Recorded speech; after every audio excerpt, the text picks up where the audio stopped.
La diffusion vient de démarrer. Tous les participants sont en mode écoute seul.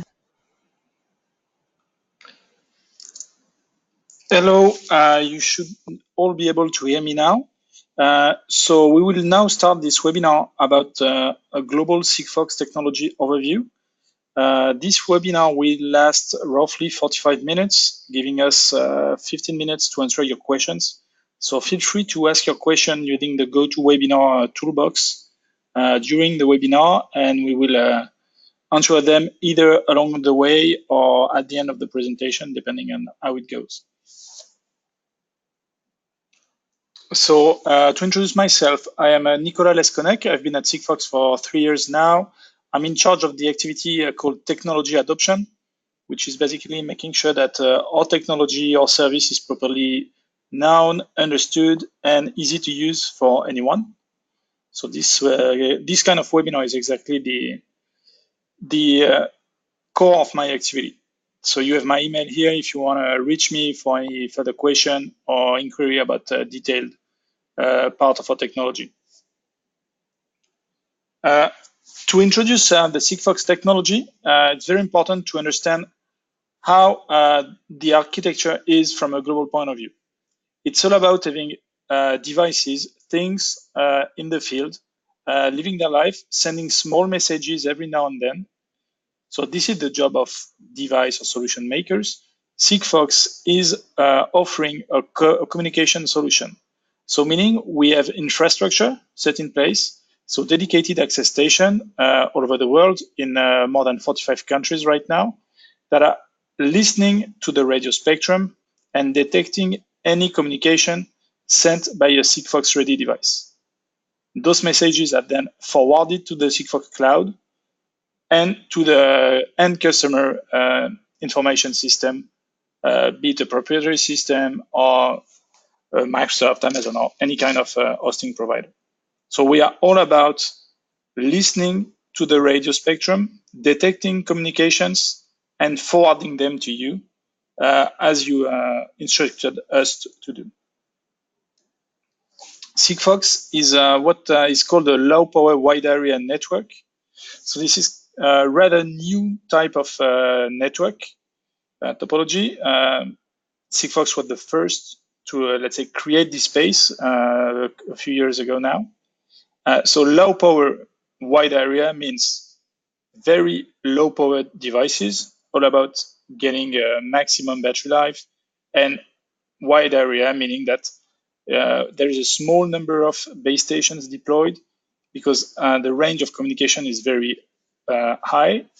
So messages can be detected tens of kilometers away from the emitter, so allowing for lightweight infrastructure. So on the right side, you can see a diagram comparing different network topologies from the, let's say, classic cellular networks or mesh solutions such as Zigbee. So Sigfox is really on very, very low powered assets, wide range of communication, good indoor coverage, good outdoor propagation, low latency, meaning that it's not, you won't get a message within a couple of milliseconds, and a very low number of base stations. All that at a very, very low cost, very optimized cost. This total cost being about the hardware, so radius hardware cost, about the subscription itself, because Sigfox, by providing a communication service, is selling those subscriptions, and all of that allowing for very low TCO and very easy and simple to deploy solutions. Our job, our purpose, the purpose of the Sigfox service is to make things come alive. As I said, the point is to have things, anything in the wild, just sending message every now and then. It can be about monitoring environment conditions, be it temperature, humidity, transportation conditions. It can be about detecting events, detecting that a box has been opened, detecting that a box is stored upside down, that kind of things, and gathering a lot of this data. We know, we believe that data will get even more important in the years to come. So the whole point of Sigfox is to make sure that you can gather all this data from your systems, from your assets, monitor them, track them, analyze them at a very low cost and with very little friction, meaning that you should be able, and you are able with Sigfox, to do it very quickly, very simply, and focus on your own business. Focus on knowing more your own activity, on understanding better the behavior of your assets, and get the solution up and running as soon as possible, losing very little time in setting up the communication part. This communication heavy lifting is done by Sigfox, and you just have to put your device in the wild and it's ready to work. The network is already ready to detect it. So this is about giving you a good overview of the Sigfox service. I will now detail you the properties of the Sigfox radio solution before giving you some information about hardware components, other solutions that can be used to build a Sigfox ready solution. And then finally, telling you about how to use, to analyze, to retrieve those data. Because this radio system and those hardware components are all here just for you to collect data, to gather intelligence about what's happening in the field with your own systems and assets. This will remain an overview of the technology. We will have further webinars in the months to come detailing certain aspects from certification processes, device management, design, development, all those detailed parts of the Sigfox technology. Again, feel free to use the GoToWebinar toolbox to send your questions. So Sigfox is using what we call a ultra narrowband modulation. So basically, this means for those of you that are not very familiar with the radio protocols, that we put in a small window of spectrum a lot of messages. Currently, Sigfox is monitoring a 192 kilohertz part of the spectrum, of the available spectrum, and each Sigfox message is using roughly a 100 hertz wide part of it, meaning that you can have almost 2,000 of them side to side. I will detail afterwards that we have no synchronization, meaning that in production settings, you have a little bit less than that, but a very high number of concurrent messages at the same time with a high spectrum efficiency. Sigfox is using what is called unlicensed frequency bands. So you can see on this diagram that we are talking about the 868 megahertz band. So this is the frequency band used in Europe and Middle East Africa. Unlicensed means that any company, any person can use this frequency. And it's all about making sure you're able to coexist, to respect the rules, so anybody can use it, and to coexist with other communication systems. Without getting into too much details today about the ultra narrowband, just understand that ultra narrowband lives very well next to spread spectrum technologies. You can have other systems communicating with the other protocols. It won't affect the Sigfox system, which is not always true the other way around. So this is the similar diagram. Here you have the drawing. Here is the snapshot of a live Sigfox base station. This is what it looks like. So Sigfox messages are basically needles into a haystack. The haystack being the radio spectrum, so this 192 kilohertz band, and the needle being a Sigfox message. Sigfox is using what we call random access, which means that the network is detecting those needles, basically. There is no synchronization, no pairing. The network is not giving orders to the devices. Each device, each thing, just send a Sigfox message as soon as they need to do so. They don't wait for authorization from the network. There is no negotiation, no channel allocation. It's all about the network allowing for devices to communicate at the same time and to detect those messages. So some of the mechanisms that we are using to guarantee good service level and to avoid collisions is relying on diversity. So one of the diversity mechanism is about frequency diversity. Each message is sent, in fact, in 3 frames. The message is repeated twice. This gives both time diversity, because for obvious reason, those 3 frames are not sent at the exact same instant. It gives frequency diversity, because there is frequency hopping from one frame to the other. And finally, something that will be more clear later in this presentation is what we call spatial diversity. Because as I say, there is no pairing, no association to the network. The network detects the messages, which also means that several base stations can detect a single Sigfox message. The radio planning, the Sigfox deployment is made to make sure that on average, 3 stations receive each message.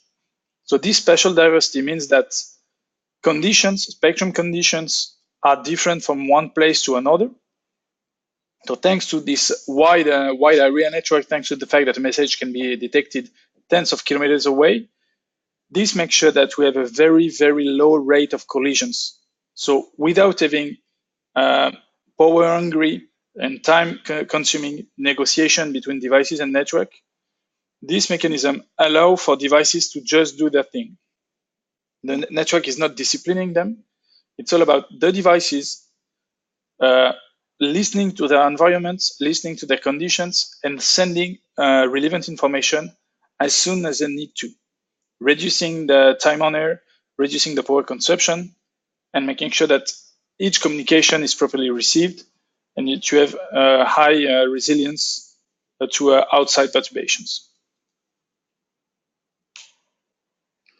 So all of that make for a high network capacity. In production, as I said, with this purely random access, we can see a little bit more than 400 messages detected and properly analyzed at a given instant in time on a base station, which means that a single Sigfox base station can handle millions of communication on a single day.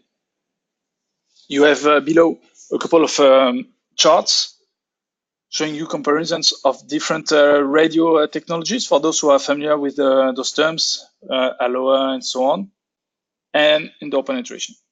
So basically, especially this one on the left is here to show, but it's also valid for the one on the right, to show how the Sigfox system is resilient and doesn't crumble as soon as there is basic perturbations, be it from the environment or other communications, and is able to handle EV loads. It's all about being able to serve the IoT of tomorrow and the day after tomorrow, and not only about serving 2 days communication.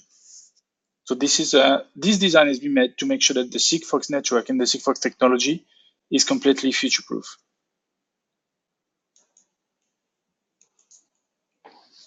This one is a more childish comparison. It's more suited to me, especially as I'm not a radio engineer.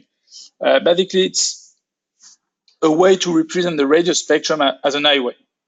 So this unlistened spectrum, this available spectrum, can be envisioned as an highway.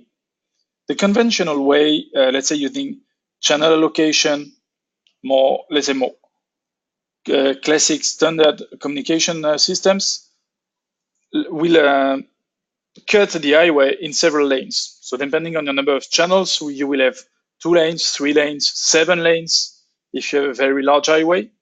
And then you can put cars on it. So it's good. It's easy to detect. It's easy to count, to see the cars that are passing by. That's the way of other, let's say, channel-based communication system. Neatly arranged, easy on the network side. It makes the life easy on the network side, but you only have so much concurrent messages. Basically, if you have X lanes, you will never have more than X messages at a given moment. Whereas Sigfox is using the highway as a single big lane, a single big channel, or as 1,920 pseudo channels. And there it's more messy motorbikes. Basically, messages popping up all over the place. The network is not able to predict when and where will the messages come, but the network is able to detect and to handle all of them, packing a lot more of them on the same portion of useful spectrum. So all of that, all this low-powered, wide-range, high-capacity, high resiliency is possible also because Sigfox is using very small messages. So Sigfox is not meant for multimedia communication, for video streaming, EV assets. That's not meant for that. Sigfox is a system purely designed for IoT, purely designed for machine communications, for small messages. So what we call an uplink message, basically a transmission from a device, can be up to 12 bytes of useful payload. So not counting the 13 bytes of headers. So you can decide to send anywhere between 0 and 12 bytes of useful data, which means that you have to get down to binary encoding to send very small but very meaningful information. And the point being that the smaller the message, the smaller the time on air, and the smaller the battery consumption. And then the higher the battery life, and the better your return on investment, basically, because you will reduce your total cost. And 12 bytes is both a very small amount of data in today's world, but when you get down to very simple machine communication, 12 bytes is actually a lot. Just saying that your device is alive, sending a proof of life can be an empty message. Just sending an empty message can be a message on its own. Sending a GPS position, a fully encoded GPS position, can be done on only 6 bytes. Sensor data, highly precise temperature sensor won't use more than 2 or 3 bytes. Sorry for that. And we are mentioning on this slide the duty cycle. As I said, Sigfox is using unlicensed bands. And as I said, unlicensed band can be used by anyone. For this to work, you have to play by the rules. And in Europe, especially, the rule is that a single device cannot speak more than 1% of the time each hour, which makes room roughly for 6 Sigfox messages per hour. So this is an important thing to get on your mind when you are designing a solution. Of course, if it's mandatory for you to have a permanent communication between your system and your infrastructure, maybe Sigfox is not the best solution. But usually 6 messages an hour is even way more than needed. Example, if you are tracking an asset that you send from Netherlands all the way to Spain, knowing its position or its transportation condition every 4 hours is most probably way enough information for you. And 6 messages an hour would mean you would get this information every 10 minutes, which is already high resolution on that kind of use case.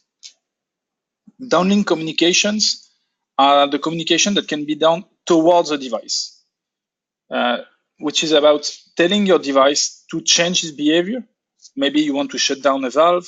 Maybe you want to change the mode of operation, to change the frequency at which the device is sending you information. You want to shut down the system completely, remotely.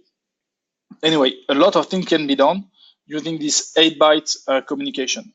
So why only 8 bytes? It's all made to make sure that we are able to have very efficient operations battery-wise.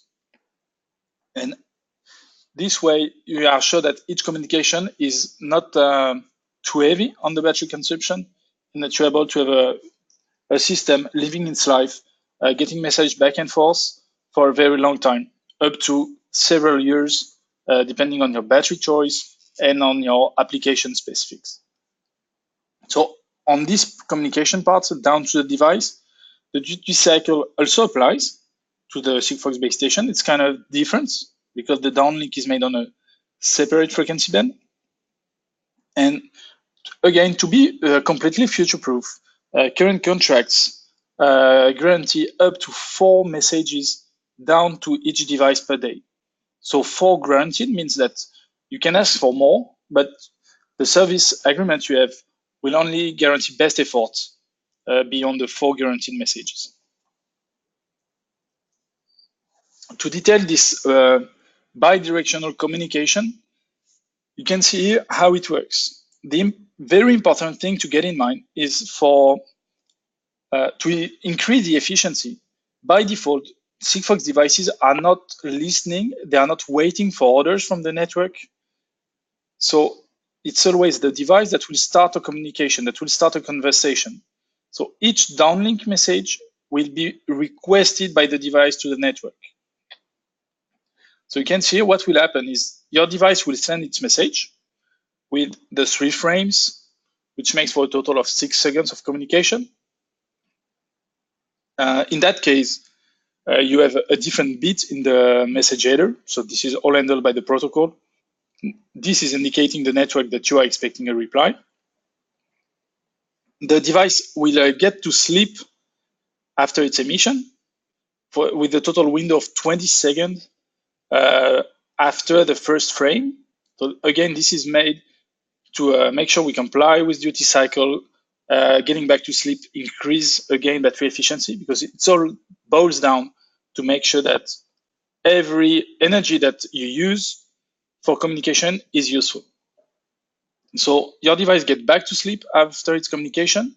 This also allows time for you and for the network to decide which message you want to give back to this particular device at this particular moment. So after 20 seconds, the device will automatically wake up, switch to RX, which means reception mode, and will wait for a message to be delivered by the network. It will wait up to 25 seconds before getting back to sleep if it didn't receive a reply, which may be a way for you, by not giving a reply, to say to your device, okay, everything is normal, no worries, you can get back to a nominal mode. And yeah, contrary to the uplink communication, the downlink message size is static, it's 8 bytes period, whereas in uplink communication, you can adjust the size of the payload on your own needs for optimization purposes.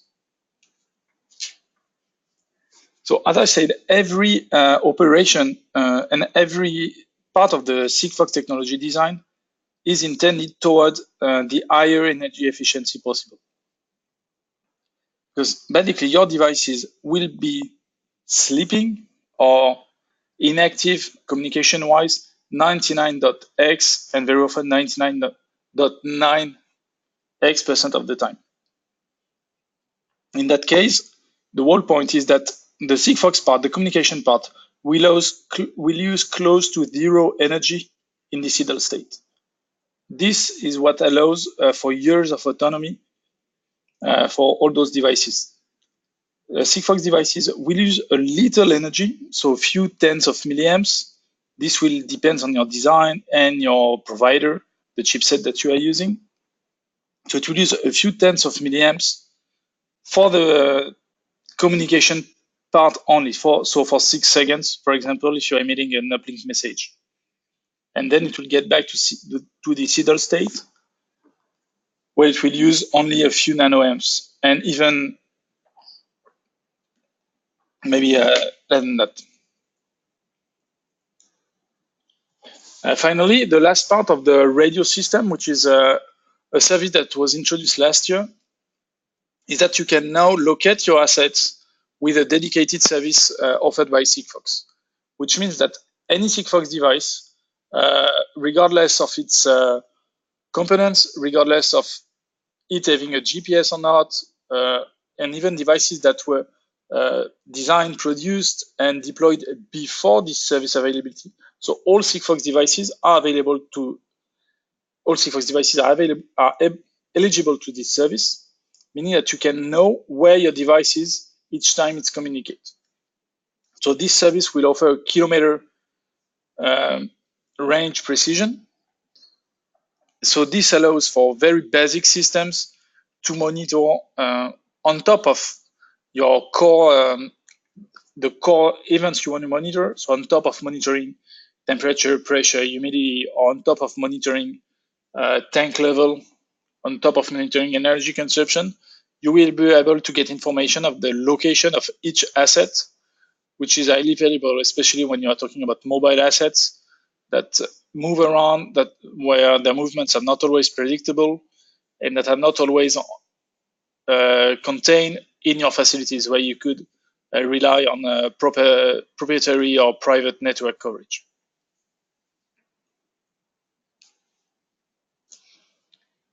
So unfortunately, I cannot see right now if there are questions waiting for me.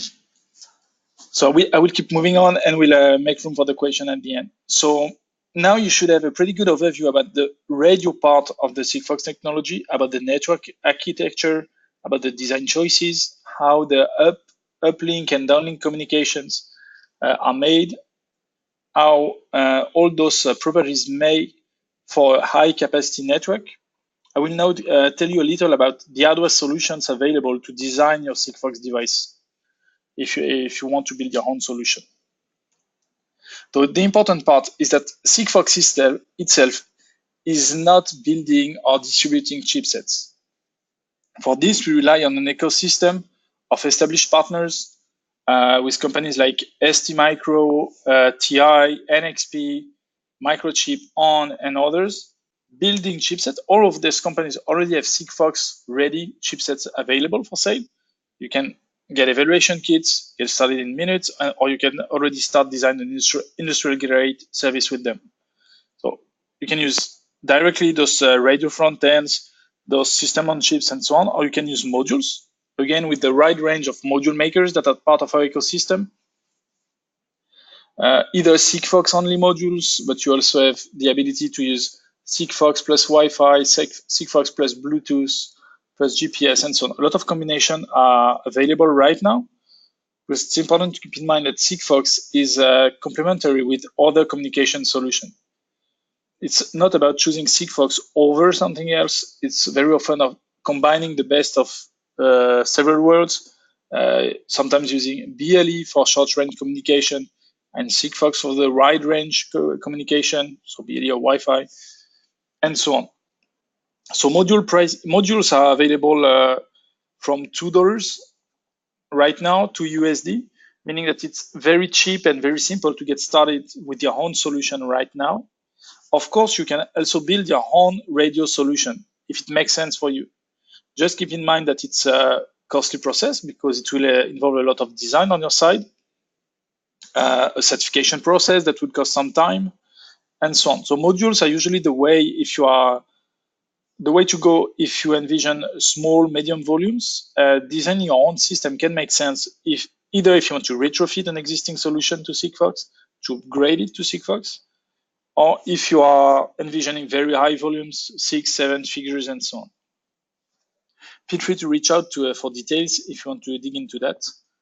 And again, you will have more advanced webinars coming soon about those topics. And so those are the hardware components available. You can, of course, do your own. You have to pay attention to that to make the right choice between buying and making your own. As I said, recommendation is usually to rely on modules for small to mid volumes. I will now tell you a few words about security. As you may know, it's quite a sensitive issue, quite an important issue when it comes to IoT, with a lot of things going around. Again, keep in mind that the Sigfox infrastructure is rather different. It's not an IP-based network, so devices cannot be used as attack vectors the same way that you had in the past with botnets such as Mirai and so on. It's only about communication between devices and Sigfox infrastructure. Your devices are not connected directly to the network through an IP connection. So what Sigfox recommends usually is to adjust your security investments to the sensitivity of your data. It's all about helping you finding the right balance between what you need in terms of levels of security and what you want to invest or what you can afford in terms of extra cost of hardware, extra cost of energy, extra cost of development. So if we take, for example, the embedded device security part, we can offer, as of today, 3 levels of securities, starting with just having security credentials stored in the device, which is good enough for some of them. You can, of course, have high security using a software-based protected area, and top-notch security using secure elements. We already have partners such as ST offering that kind of solutions, where your credentials are stored in a tamper-resistant area, meaning that they are not accessible to anyone, even getting proper access to the device. Important thing when it comes to security in IoT is that the device security is important. So as I said, we offer, as of today, 3 levels of embedded security, but you also have to take care about the security of your data in motion after that, which means what happened to your data once they are emitted by your device. And what we call data at rest is what happened to your data once they made their way to the Sigfox cloud. So when it comes to data over the air, we have several security mechanisms in place to ensure privacy, integrity, authentication of the messages. There is no identity spoofing. Someone cannot play man-in-the-middle attacks, cannot replace messages. That kind of things are covered by your security mechanism that are part of the protocol. Of course, you can add encryption or scrambling of your own data, as you see wise. And again, we can help on that. We can help you making your design choices. Sorry. Okay, I got cold. And after that, so this covers embedded devices security, data over the air. Once messages go through Sigfox infrastructure, all communication go through secured VPNs between stations and the core network infrastructure, where we have all the standard security practices in place. We are using our own operated data centers for all Sigfox related data. So zooming a little on what I just said, what we are pushing about integrity of the data, making sure that the data that you received on your infrastructure is the data that you asked your device to emit, that it's not altered along the way. We ensure confidentiality if you want to go the encryption way. This is a more advanced control that you can use. Privacy, again, can be improved on demand with a dedicated mechanism. Devices can have their own crypto components, again and again, increasing the security level. There are no over-the-air key exchanges. This is part of the radio communication security mechanism, which means that someone trying to listen won't be able to catch your security key and read them afterwards. Each device is identified by a unique ID over the whole network, no matter when it was deployed, no matter where, and no matter where it is used. And the ultra narrowband intricate properties make it highly resilient to interference. It's a very highly anti-jamming resistant. And finally, as I said, all the proper cloud side data protection mechanism.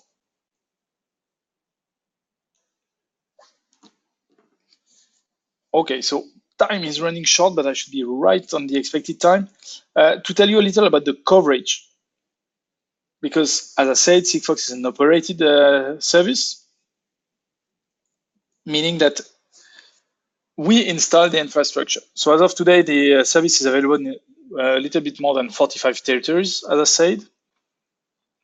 So it's one global network, regardless of who set up the access station, of who is maintaining them on a day-to-day basis, and regardless of who is selling the connectivity subscription. A device will work the same way. It can move from France to Spain to Germany to the US, still keeping the same behavior, the same contract, no roaming, no extra roaming fees, no interruption of service, and so on and so on. Devices will just live their life wherever they are over the world, which makes it very simple and very useful for tracking-based application, tracking shipment, containers, moving assets that usually don't stay confined in one small geographical area, but that can move from one country or from one continent to the other. So all Sigfox deployments are aiming to achieve nationwide coverage. This is important to get in mind that we are not building a network of cities, but it's also about enabling communication and the ability to use the technology wherever you are in the world and wherever you are in the country, not only in the city centers, but in the suburbs, industrial parts, rural areas where you have agriculture use cases, and so on. As introduced, Sigfox is a LPWA, meaning that we need a very low density of access points. And this low cost of deployment and of operations is what helps us drive the subscription cost down. And one thing which is important, and it is not always very clear, is that anyone can get their hand on their own mini Sigfox station if relevant for a business case. Meaning that if you are in a part of the country which is not yet covered densely enough to cover the height of a big building or that kind of thing, you can rent a station from your operator and improve the coverage locally to make sure that you have full continuity of operations, even underground, deep indoor, on very remote sites. To focus to show you very quickly what the production coverage looks like as of a couple of weeks ago. So as you can see, Europe, where Sigfox started, first is already pretty well covered. Most of Western and Central Europe is already covered, as well as Baltic countries, which means that you can already start tracking your assets from all the way from Portugal to Finland, basically. And well, it doesn't matter if they are moving through the sea, using trains, trucks, or whatever. You will be able to track them very precisely and monitor their transportation conditions without any friction. Sigfox is also present in East Asia. The most advanced deployments are in Japan and in Taiwan, where most of the industrial and populated areas are already covered. Deployments started late last year and are moving very fast toward full nationwide coverage. North America is also getting pretty good coverage. As you know, those are pretty huge countries, but a lot of metropolitan areas are already very well covered, from the lake, the Chicago and Midwest area, to North California, Los Angeles, New York and Boston, Florida, Texas, and so on, and same for Mexico. And finally, a zoom on South Africa, which was one of the countries deploying fast over the last few months, and which is already pretty well covered on all populated areas. One thing to understand is that Sigfox is using different radio zones over the world. So meaning that a device can move all over the place, but we'll just have to adjust its behavior, either using a mechanism provided by Sigfox or by using your own intelligence to detect when a device changed continent. This is for regulation reasons, because regulations are different in Europe, in the US, in Japan, or in other countries in Asia. So as of today, we're using 4 different frequencies. So it's just about adjusting central frequency and power output. Basically, most components can adjust. Those are pretty similar frequencies. You don't have to change components to make devices for each area. It's all about your own business case and deciding if you want one single device being able to work in all countries, if you're expecting your devices to move or your assets to move from one continent or the other, or having a small adjustment end of production line to address different national markets. All details, of course, of coverage and those kind of settings are available online on our website. And finally, you have access to a range of testing tools to emulate the Sigfox network, either if you are in the non-covered areas or your lab is acting as a Faraday cage or whatever, preventing you to access the production network, or if you want to design and to test a solution for a different frequency zone. You have a range of solutions going from a basic USB dongle called the SDR dongle with different software, network emulator, signal analyzer, or you have a more high-end testing equipment called a LPWAN analyzer.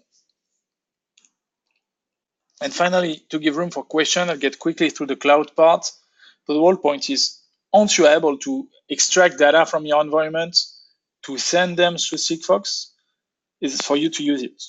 So basically, you have three mechanisms to retrieve your data. A basic web platform, which is mostly useful for provisioning, testing, and getting your settings done. And then it's all about automating data access, where we provide both a standard REST API through HTTPS and callbacks or webhooks, allowing you to receive every new message, every new event from your range of devices. So this is what the portal looks like. Each customer, each user, be it a big customer or someone registering an evaluation kit, get access to this portal. It's part of the service, of course. It's not an extra service. It's part of the standard thing to get access to that and to monitor what is going, what messages were sent, what was the raw data, and so on. Out of those three mechanisms, the one we recommend using the more is callbacks or webhooks. Basically, it prevents you from using the API to try to retrieve your data every now and then, but just tell us where to push your data, how to push it, and you will get them live a couple of seconds after emission. And we have this integration with most major cloud solutions. You have a lot of companies, big and small, offering Sigfox-ready platforms, easy to plug your device to. And finally, you can set up your downlink messages, as I said earlier. You can decide to send custom response to each device, contextually adjusted, making sure that it's relevant to this particular device at this particular moment. In that case, it's just an online setting to be done and to tell us where to ask to get the data to forward to your device. And same for the geolocation service. Again, it's just a basic online setting to make sure that you receive and you're able to ingest in your information system, in your own database, the position of your device over the time. Thank you for listening. I will now switch to the admin panel to make sure I'm able to get your question if you have some.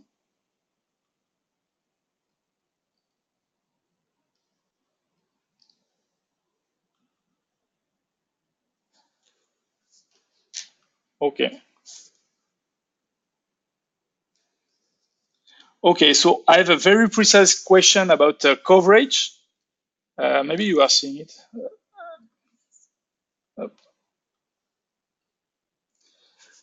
Which is when there might be coverage in the Greenville, South Carolina metropolitan area. So this, to be honest, John, I don't have the precise answer right away. Best would be to send me an email and I will check the information for you. I must admit, I don't know the Carolinas that well, so I don't even know where is Greenville. I know that we've been moving in the south over the last few months. So again, please send me an email. Tell me maybe more about your own use case, and we'll sort out together. If you need to wait for the production deployment extension in the area, or if you're renting out a station, maybe answer your needs in a more, let's say, quickly manner.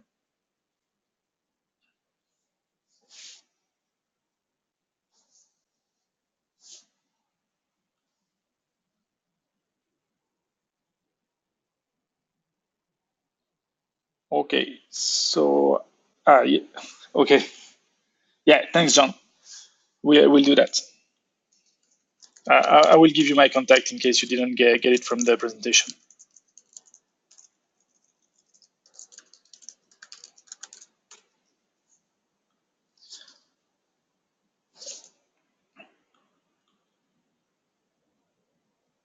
Okay, so it looks like we don't have any more questions. We're on schedule, so do not be shy. If you have any question, you still have time to ask it.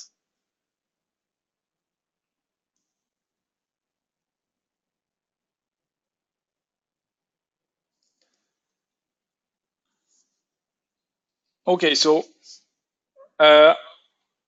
1, 2, 3. So let's say there are no more questions. Thanks a lot for all of you for joining us today, for your attention. Feel free first to reach out if you have any further question popping up later or something sensitive or highly related to your own project. I hope you get a better understanding, a better overview of the Sigfox technology if it wasn't fully clear yet. I invite you to join our future webinars that will allow you to get more information, more detailed information about precise part of the technology and other services that Sigfox is offering. And we will make sure that you get full access to the presentation that was used today, so you can review it later on or share it either with your coworkers, with your associates, or within your university if you are part of a university program. So thanks again for joining us today, and I wish all of you a nice day or a nice end of day depending on your time zone. Bye-bye.